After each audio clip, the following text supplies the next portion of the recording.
आज बड़ी मुलाकात हो चुकी है जी इमरान खान साहब से उनकी मुज़ाकराती टीम की। ना सिर्फ मुज़ाकराती टीम की बल्कि उससे पहले चीफ मिनिस्टर केपी अली अमीन गंडापुर साहब भी one on one Imran Khan साहब से मुलाकात करके गए। सहाफ़ियों ने उनको रोक कर पूछने की कोशिश की कि मुलाकात में क्या बातें हुई, लेकिन वो सहाफ़ियों के सवालात के भी जवाब देने के लिए नहीं रुके।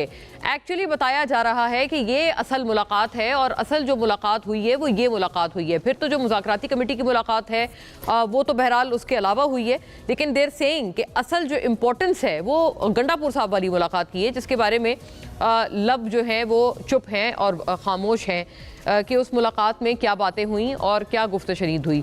और बहरहाल नाजरीन, जहाँ तक बात है मुलाकात की फैसिलिटेशन कराने का, तो ये फैसिलिटेशन आज बहरहाल हुई है। इतवार के रोज़ भी मुलाकात न सिर्फ मुज़ाकराती कमेटी की कराई गई है बल्कि गंडापुर साहब की कराई गई है।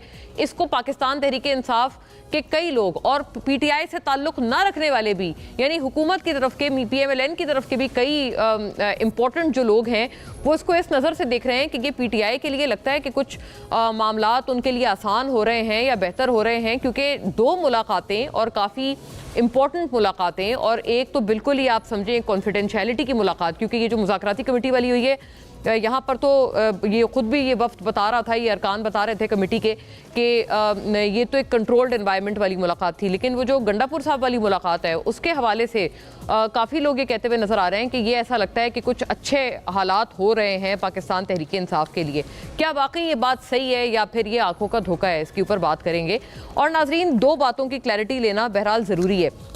पहली बात की ये क्लैरिटी है कि आज जो तमाम तर जो गुफ्तगू हुई है और अभी तक की जो डेवलपमेंट्स हैं इस मुलाकात के बाद और इसके होते हुए भी, इसके हवाले से चंद जो हमारे पास चीज़ें हैं वो देखते चलिएगा। फिर उसको हम लोग जो पिवट कर रहे हैं 190 मिलियन पाउंड्स के फैसले से, कल अब बताया जा रहा है कि हर हाल में आएगा ही आएगा। पिछले इल्तवा को, पिछले डिलेस को खातिर में न रखते हुए कल अब फैसला हर सूरत आना है। उस फैसले पे तमाम लोगों की नज़रें मरकूज़ हैं, होनी भी चाहिए। पीटीआई और हुकूमत को दोनों को इस फैसले का बेसब्री से इंतज़ार है, होना भी चाहिए। अवाम को भी इंतज़ार है, वो भी होना चाहिए।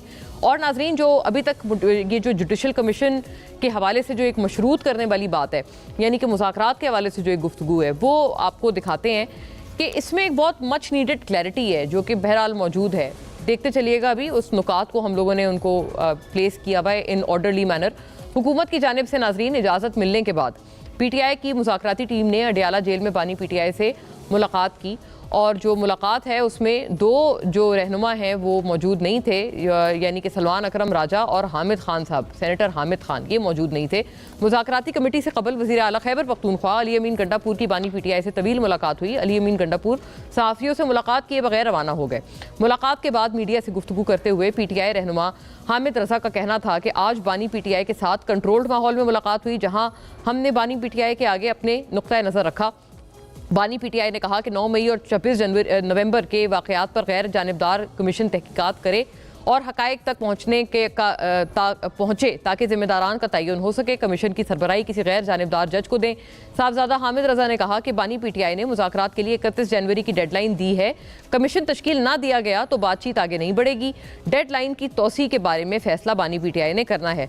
मुलाकात के दौरान बानी पीटीआई ने अपनी रिहाई की कोई बात नहीं की। वो कोई एग्जीक्यूटिव ऑर्डर या एनआरओ नहीं लेना चाहते। ये भी इंपॉर्टेंट बात है नाजरीन, इंपॉर्टेंट बयान है। मुज़ाकरात करने के लिए बानी पीटीआई ने उमर अयूब को पूरा इख्तियार दिया है। चार्टर ऑफ डिमांड पर बानी पीटीआई के नहीं, मुज़ाकराती कमेटी के दस्तखत होंगे। साहबजादा हामिद रज़ा ने कहा कि हमें कल के फैसले का अंदाज़ा है। अल कादिर ट्रस्ट के बारे में फैसला पाकिस्तान की नेक नामी नहीं होगी, ये कोई ज़ाती यूनिवर्सिटी नहीं थी। यानी कि हामिद रज़ा साहब के हिसाब से, अगर उनके बयान से चलें, वो ये समझ रहे हैं कि फैसला पीटीआई के ख़िलाफ़ आने वाला है। क्या ये जो एक वरी है पीटीआई की, ये तमाम इतराफ़ में मौजूद है? क्योंकि जो दूसरी तरफ की बात है वो फैसल चौधरी साहब तो ये कह रहे हैं कि फ़ैसला उनके हक़ में आना है और बरियत का फ़ैसला है, इसीलिए उसको लिखने में देर हो रही है। पीटीआई के ही अपने लोगों के अलग अलग ख्यालात हैं कि फ़ैसला आना क्या है। खैर, वो कल पता चली जाएगा, लेकिन मच नीडेड क्लैरिटी ये है कि पीटीआई ने मुज़ाकरात को मशरूत खान साहब की रिहाई से नहीं किया है। पहली शर्त उन्होंने जो आयद की है वो ये की है कि जुडिशल कमीशन का जो क़याम है वो 2 इवेंट्स के ऊपर किया जाए। ये कई दफ़ा ये हुकूमत की तरफ से ये बात की जा रही है कि अपनी रिहाई से वो मशरूत कर रहे हैं कि पहली शर्त है कि उनकी रिहाई हो खान साहब की, लेकिन ऐसी बात बिल्कुल है नहीं, और ये बड़ा कैटेगोरिकली इस बात की तरदीद की है मुज़ाकराती वफ्द ने जब उन्होंने बाहर आके प्रेस टॉक की है। वरना वो ये कहते हैं कि सबसे पहली शर्त ये है कि उनको निकालें। ऐसे उन्होंने कहा कि इस सिलसिले में तो खान साहब ने कोई बोला ही नहीं कुछ। उन्होंने तो कहा कि पहले जुडिशल कमीशन का क़याम हो जाए। एक ये वन मच नीडेड क्लैरिटी है जो हो। दूसरा नाजरीन, 190 मिलियन पाउंड केस का जो पस मंज़र है, इल्ज़ाम क्या है जो कि PTI के ऊपर हुकूमत की तरफ से लगाया गया है, कौन कौन गवाहान हैं जो कि इस सिलसिले में पेश हुए हैं, जिन्होंने बाकायदा उस इल्ज़ाम की तस्दीक की है, ये कुछ हमारे पास उस सिलसिले में नुकात हैं और इसको एक तरह से इनको गो थ्रू करना इसलिए ज़रूरी है क्योंकि अब फैसला चंद घंटों की दूरी पर है। 190 मिलियन पाउंड केस का पस मंज़र नाजरीन देखते चलिएगा कि उसमें क्या उसके कंटेंट्स हैं और इल्ज़ाम क्या है। बानी PTI पर इल्ज़ाम है कि उन्होंने 3 दिसंबर 2019 को इख्तियारात का नाजायज़ इस्तेमाल करते हुए रियासत पाकिस्तान की तरफ से मुतय्यन रकूम को बहरिया टाउन पर जुर्माने की मद में सुप्रीम कोर्ट के अकाउंट में मुंतकिल किया। बानी PTI ने शहजाद अकबर के साथ मिलकर एक प्रॉपर्टी टाइकून को माली फ़ायदा दिया जिसने कौमी ख़जाने को 190 मिलियन पाउंड और पाकिस्तानी रुपए में ये 99 अरब रुपए हैं उसका नुकसान पहुँचाया। बानी PTI और शहजाद अकबर पर इल्ज़ाम है कि उन्होंने काबीना को गुमराह किया और जानबूझकर बदनीयती से हुकूमत पाकिस्तान की रकम को जुर्माने की मद में मुंतकिल किया। इस एहसान के बदले साबिक वज़ीर आज़म और उनकी अहलिया बुशरा बीबी ने एहतियात की आड़ में गैर कानूनी तौर पर मादी फ़वायद हासिल किए। तकरीबन 458 कैनाल की अराजी है नाजरीन। इसके साथ साथ 285 मिलियन रुपए हैं जो कि अल कादिर यूनिवर्सिटी ट्रस्ट को मिले, जिसमें मुल्ज़िम इमरान खान और बुशरा बीबी ट्रस्टी हैं। 190 मिलियन पाउंड केस के अहम शवाहिद में मीटिंग मिनट्स और काबीना का फैसला। इसके अलावा वज़ीर आज़म के लिए नोट और वज़ीर आज़म ने खुद इस नोट की मंजूरी दी। नाजरीन, ये उस बंद लिफाफे और ख़त का जिक्र है जो कि कहते हैं कि काबीना से मंजूर कराया गया। लिफाफा बंद था, किसी को पता नहीं था उसके कंटेंट्स क्या हैं, जिसमें बहरिया टाउन और फंड्स की वापसी का जिक्र है।